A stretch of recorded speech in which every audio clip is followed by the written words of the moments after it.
The Erdtree is not your average tree. It is enormous, gold, and illusory. The Erdtree represents something metaphysical and mythological, the world tree, another name for which is the axis mundi. Grace is the golden light that gives life to Tarnished. It may be that grace is memory, and in this world, to be alive is to have memory, and to die is to forget.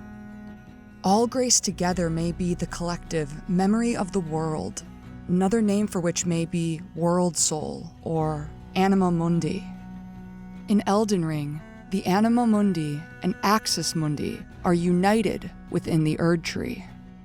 The stories of Marika, Odin, Jesus, the three-eyed raven from Game of Thrones, and Dolores from Westworld share similar motifs, and we can view them as mythological cousins or cognates. They each represent a figure who sacrifices themselves to become part of the world tree or world soul equivalent in their universe and gain great power. All these concepts stem from the main idea of this video. The idea that the Erdtree is a tree of memories.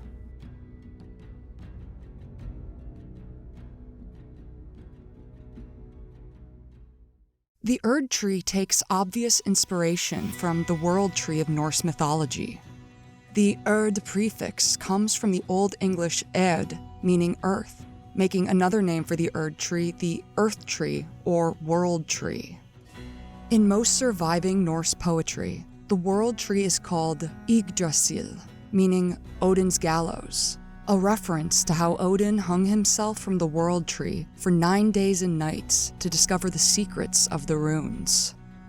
In some early written sources, it is also called Mimameder, or Tree of Mimir. Mimir is a figure renowned for his knowledge and wisdom. Those of you who have played God of War are already familiar with him. Myths describe how Odin even carried his head around after it was beheaded, and it would whisper secret knowledge. Mimir is sometimes called the Rememberer. Scholars believe his name is related to the modern English word memory and its associated concepts. Thus, Mimir means memory, and the world tree's epithet, Tree of Mimir, means tree of memory. Is it possible that the Erdtree is also a tree of memory? Enya says the following. Demigods and even the creator of the champions are hewn by the Erdtree upon their end into remembrances. A remembrance is a memory or recollection, per Google. Remembrances are memories. Memories that are hewn into the Erdtree. The Old Norse poem, the Voluspa, uses similar language describing the world tree. From there come maidens, very wise, 3 from the lake that stands beneath the tree. One is called Urd, another Verdandi, Skuld the third. They carve into the tree the lives and fates of children. The lake that stands beneath the tree is the Well of Fate, Urdabrunna, which lies beneath the roots of the world tree. Urd is the past, Verdandi is the present, and Skuld is the future. They are the Norns, aka the Fates, and together they encompass time itself.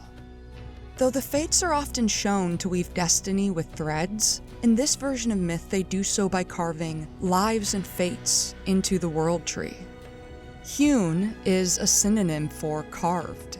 Enya tells us that the demigods and greater of champions are hewn, aka carved, into the Erdtree upon their end, where they become remembrances. Fate is the course of someone's life, their destiny, the sum total of their experiences, their memories. The lives and fates of children become part of the world tree, and memories become part of the Erdtree. This suggests that the Erdtree is made of memories. The Round Table Hold is a memory hewn into the Erdtree. When we go to the fortified manor in Leyndell, it looks demonstrably different to the Round Table Hold. The stairs are broken, Hugh's hammer has been left behind, and there are other noticeable changes in furniture placement throughout. The fortified manor is the state of the Round Table Hold in the present day. The Round Table Hold we visit, where the stairs are yet unbroken, is a memory of the past. When the Erdtree burns, the memories hewn into the Erdtree burn. Thus, the Round Table burns. Melina, too, may be a memory hewn into the Erdtree. She is intimately connected to the Round Table Hold, being the person capable of bringing us there in the first place. Melina is the kindling used to burn the Erdtree, and when she is burned with the flame of ruin, the Round Table Hold begins to burn as well.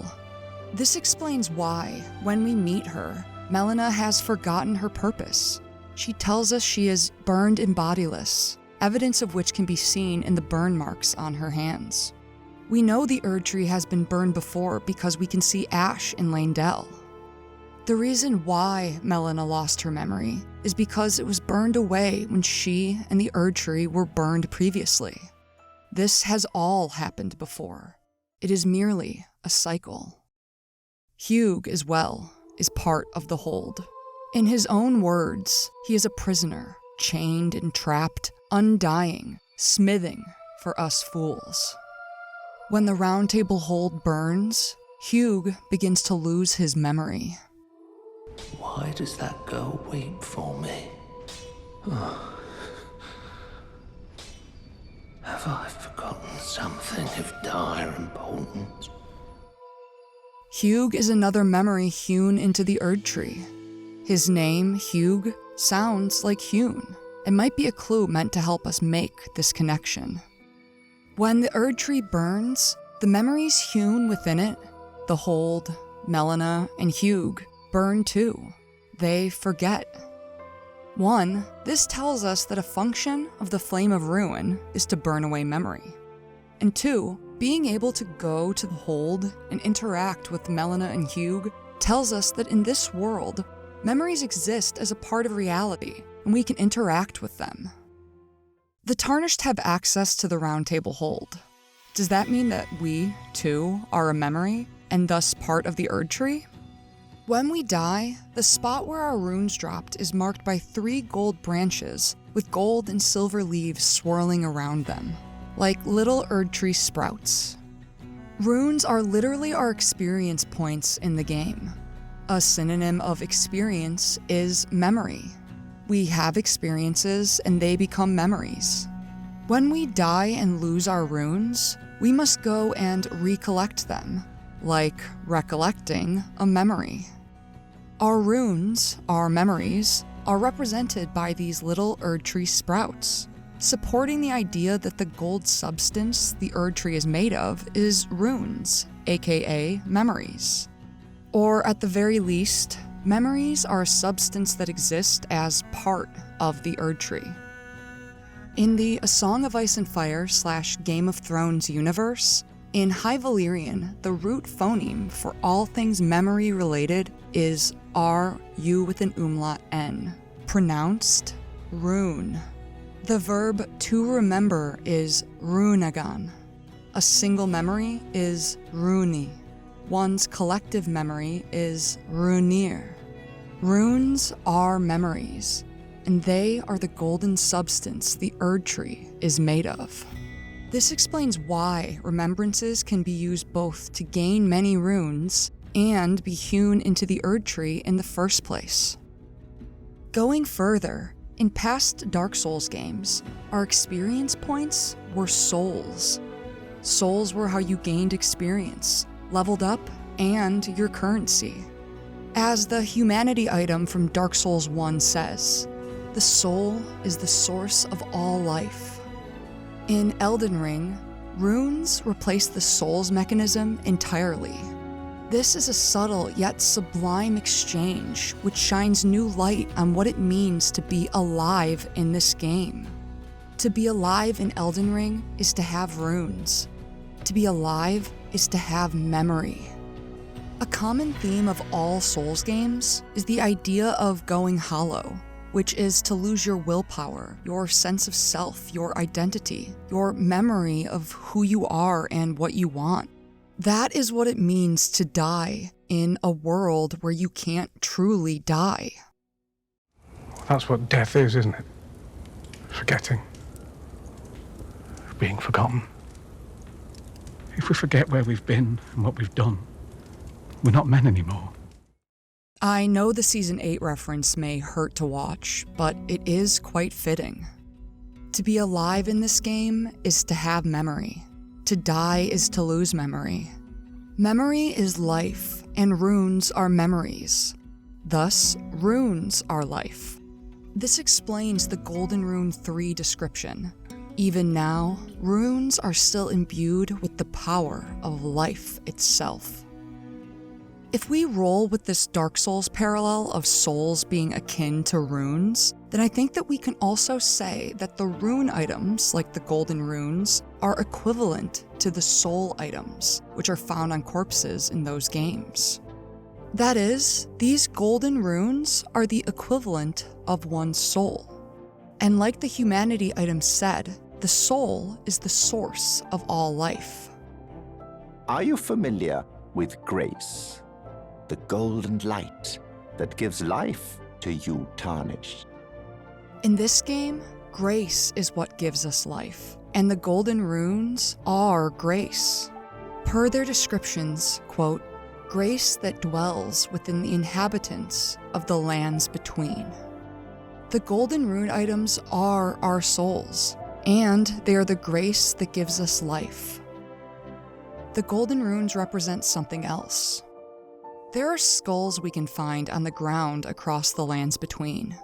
Some skulls have glowing eyes, and when broken, they drop Golden Rune 1. This suggests that these rune items are inside our skulls. In real life, our brains are inside our skulls. Our brain is the vessel which holds our memories, and in this game, the Golden Rune is the vessel which holds our memories. As we defeat enemies and gain experience, the rune items amass more small r runes and grow in size, akin to how as we live more life and gain more experience, we gain more memory. The small r runes are memories as a substance, and the golden runes represent the totality of our memory, akin to our brains. Our brain is the seat of consciousness. To us humans, the intersection of conscious experience and memory at any given moment is what it means to be alive. The brain, the soul, our memory, our life, our very being, all these things are what are represented by the golden rune items, by grace. We are memories. This may explain why we don't have a real body, and why we just evaporate into magic dust when we die. Grace is memory. In this world, to be alive is to have memory. And this is the explanation for why grace is what gives us life. Since grace is memory, we can say that sites of grace are sites of memories. This explains why we can access the Round Table Hold, a memory hewn into the Erdtree, via the Sites of Grace. Sites of Grace are made from pieces of Erdtree bark, which suggests that the grace housed within different pieces of the Erdtree remain connected to one another, despite being physically separated, perhaps in some metaphysical dimension. Before we interact with them, they are called Sites of Lost Grace, or as we can now say, Sites of Lost Memory. This makes our journey a journey of rediscovering lost memories, similar to our traveling companion Melina, who is on a journey to recall her lost purpose. Sites of Grace being sites of memory explains why Melina tells us, Spoken echoes linger here, words of Queen Marika. Some Sites of Grace contain memories of Marika. The question is, are these the memories of those who heard Marika speaking these words, or are they memories of Marika herself? Grace was bestowed upon the Tarnished by Marika, so these memories could be either theirs or hers. Marika seems to be the source of grace, and thus of runes, life, and memory. Marika shares many parallels with Odin and with Jesus, and these parallels may tell us more about what grace is, why she is the source of it, and about Grace's relationship with the Erdtree. The most popular version of how Odin came to discover the runes is that he hung himself from the World Tree for 9 days and nights. As we talked about before, the World Tree's name in Norse is Yggdrasil. Ygg means terrible and is one of Odin's epithets, and Drasil means horse, a poetic term for the gallows. Thus, Yggdrasil is Odin's gallows, a reference to how he hung himself in the tree. In the Norse poem Havamal, Odin recounts his self-sacrifice. I know that I hung on a windy tree, 9 long nights, wounded with a spear dedicated to Odin, myself to myself, on that tree of which no man knows from where its roots run. No bread did they give me, nor a drink from a horn. Downwards I peered. I took up the runes, screaming I took them. Then I fell back from there. Odin hung on a tree, with no food or water, was wounded with a spear, made a great sacrifice of himself to himself, and at the end of it all, he was rewarded with something important, the knowledge of the power of the runes. Jesus was also hung on a tree, aka the wooden cross. He asked for wine, and the Roman guards gave him vinegar. He was stabbed in the side with the spear of Longinus by a Roman soldier. He willingly performed the sacrifice, accepting it in the Garden of Gethsemane the night before Judas betrayed him. He sacrificed himself to himself because he sacrificed himself to God. But he is also God because the idea of the Trinity is that God, the Son, and the Holy Spirit are just 3 aspects of one being. At the end of it all, he was rewarded with something important. He redeemed all humans of the original sin and brought them everlasting life. The story of Marika shares motifs with these myths. Marika is both Odin and Jesus. She hangs within the World Tree, in a crucified pose, stabbed in the side by a spear akin to the spear of Longinus. As we discussed earlier, runes are closely related, if not identical, to grace, the golden light which gives life to the tarnished. Everlasting life, truly, because we literally cannot die, since destined death has been removed from the order. Marika is the source of the runes, the grace, of this everlasting life that she has granted to us. The runes, grace, and everlasting life are the same, and the stories of Marika, Jesus, and Odin are very similar. These parallels may mean that we can infer other things about Marika's story.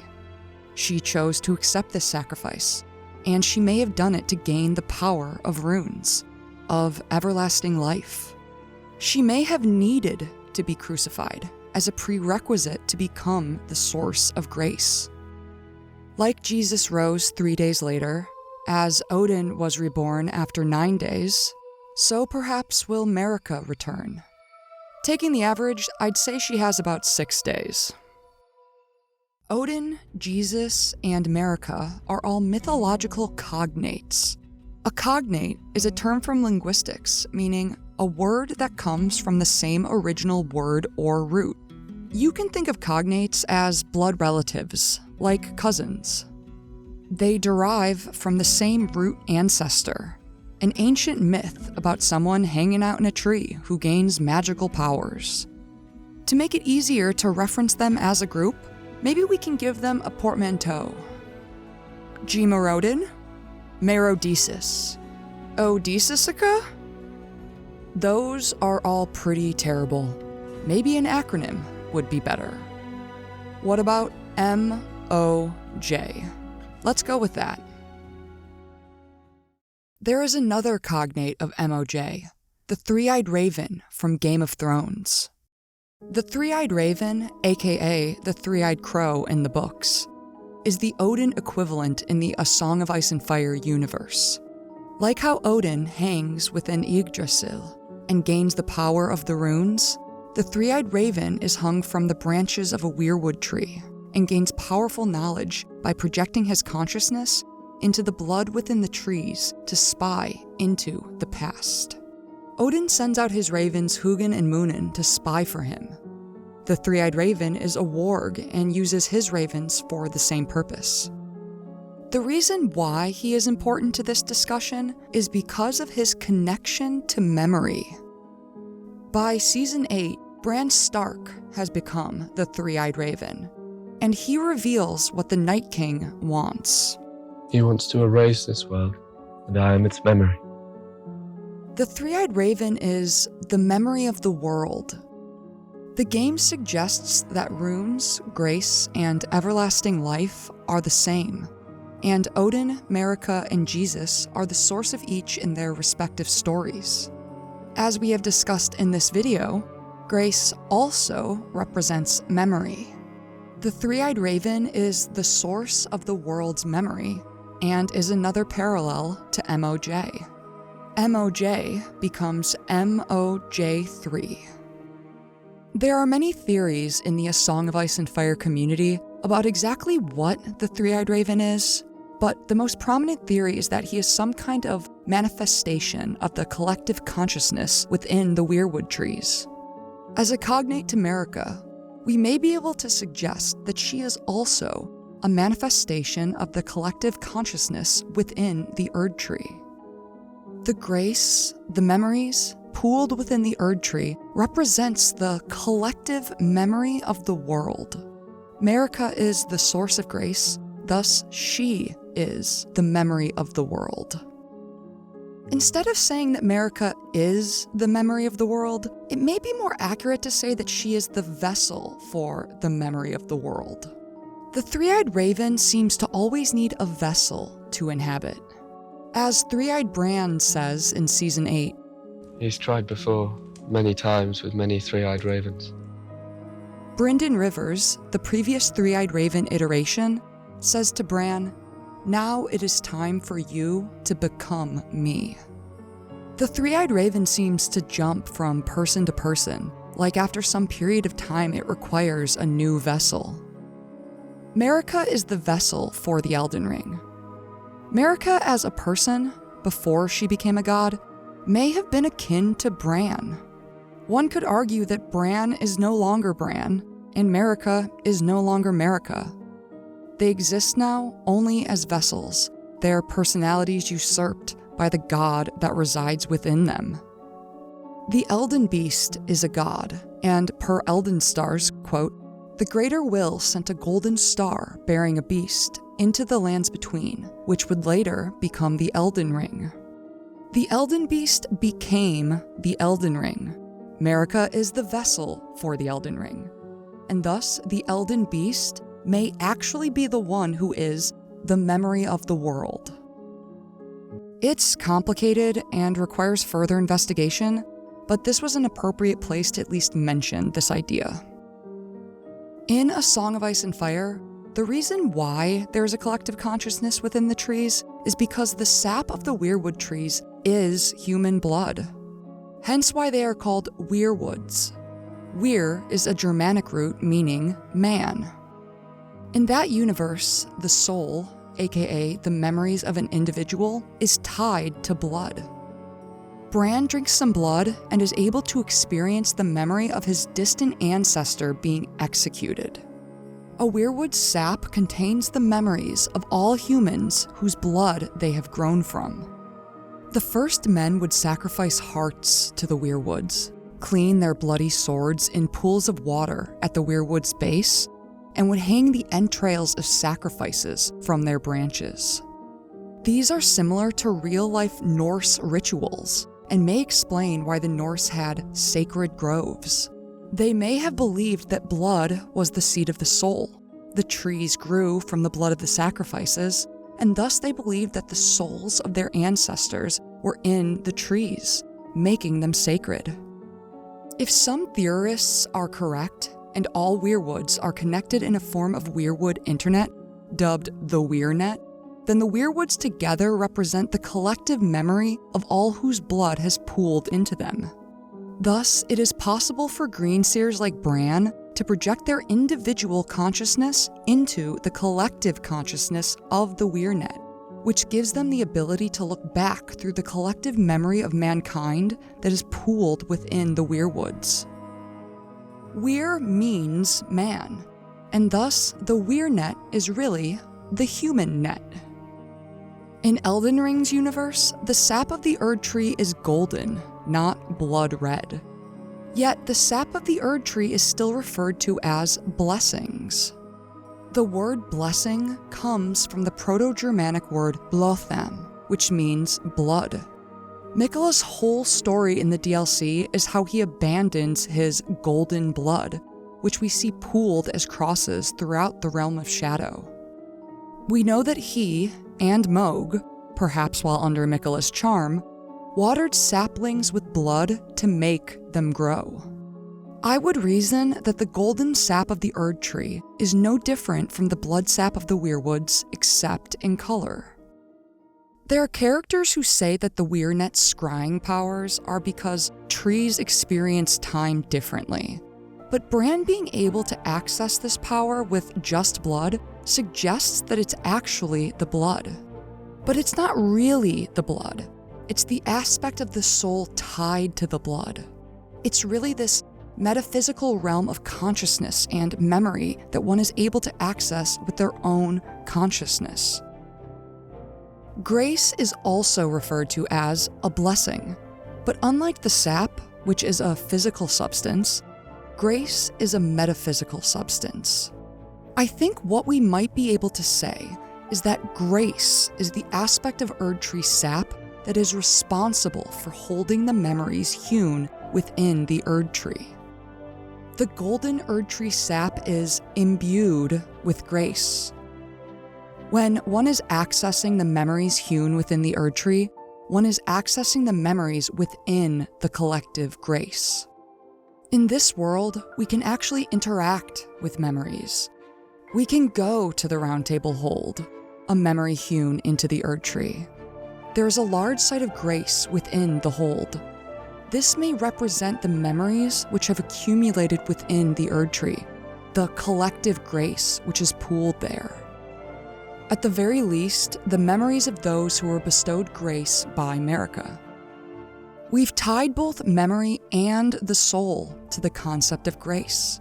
You could call this collective grace the memory of the world, but an equally fitting description would be the soul of the world. There is a name for such a thing, the anima mundi, the world soul. In Elden Ring's universe, the Erdtree is the world tree, and it fulfills the role of the axis mundi, the world axis, which is said to be located at the center of the world and connects the heavens, the earth, and the underworld. Collective grace, aka the anima mundi, seems to be imbued into the sap of the Erdtree, aka the axis mundi. I think what we can say is that the anima mundi is imbued into the axis mundi, and this is how we can relate the two concepts. We'll definitely revisit this idea in the future. We've been discussing how grace represents both memory and life. If Marika returned grace back to us in the form of memories, how does that explain how we're alive? To be fair, we don't have real physical bodies, it seems. When we die, we just dissolve into dust. Maybe we're just light holograms, or something like that. We can look at it from another perspective.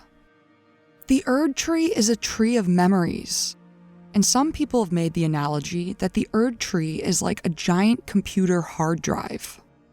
Going with the computer analogy, that would make the Lands Between a simulation, a giant video game which the Tarnished are living in. This is appropriate from a meta perspective because, obviously, Elden Ring is a video game. This analogy makes it very easy to say that memory is life because every computer process requires memory to run.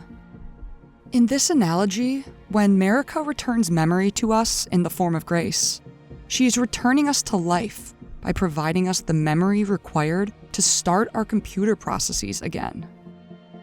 I bring up this computer analogy because there may be another relevant cognate to MOJ3.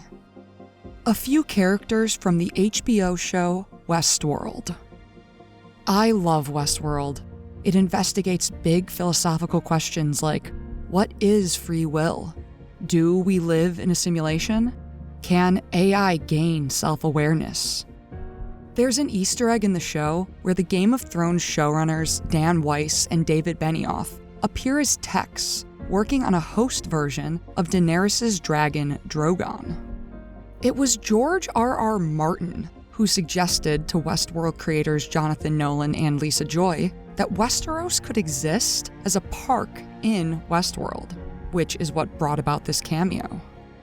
This Easter egg inspired me to look at the deeper thematic connections between Westworld and Westeros, and some of what I found may inform our thinking about what MOJ3 could represent. Spoilers for Westworld Seasons 3 and 4 ahead. I mentioned before that there's a theory that the Weirwoods are connected in a large, internet-esque network dubbed the WeirNet, which contains the collective memory of all whose blood has gathered in the trees. The three-eyed raven is theorized to be the consciousness that exists within this collective memory. Sort of like if there was an AI who became conscious and inhabited the internet. A ghost in the machine, if you will. In Westworld, there's an AI quantum computer named Rehoboam that is manipulating humanity. Rehoboam's voice is a man called Angarand Surak, who literally wears an earpiece and speaks what Rehoboam says. His last name, Surak, means tip of an iceberg, fitting because he represents the part of the AI the characters interact with directly. His first name, Angarand, is a derivation of the Germanic name Angelram. The Angel part comes from the tribe name of the Angles, invaders of Angland, and the source of its name. But the Ram part is more interesting for our purposes. Ram derives from the word Hrafn, meaning raven. Like Bran is the vessel for the three-eyed raven, the collective consciousness in the WeirNet, Angarand Surak is the vessel for Rehoboam, the AI in the quantum computer. Angarand and Rehoboam suck, so to defeat them, the host Dolores sacrifices herself to upload her consciousness to the quantum computer. To do this, she must first have all her memories erased, save one which she holds onto until the very end. She is reborn within the simulation as a woman named Christina, who is responsible for being the memory of all the humans and hosts within the simulation. The simulation has gone through many iterations, searching for a different outcome. Like MOJ, Dolores sacrifices herself to gain power. In this case, to free humanity from its AI overlord and its corrupt mouthpiece, Angarand. Dolores' memories must be erased so she can become the vessel for the simulation, like Mikola abandons all of his memories, save one, to become the empty vessel for a god, something which Marika likely also had to do. Dolores dies and is reborn as Christina, a pretty obvious reference to Jesus Christ. As Christ Lores, she becomes the memory of the world, like Marika and the Three-Eyed Raven. The simulation she is running has many iterations. It is merely a cycle. By adding Dolores to our acronym, we get MOJ3D. Besides being a cool connection, what can this parallel help us learn about Elden Ring? Well, Dolores' name comes from the Latin dolor, which means pain, sorrow.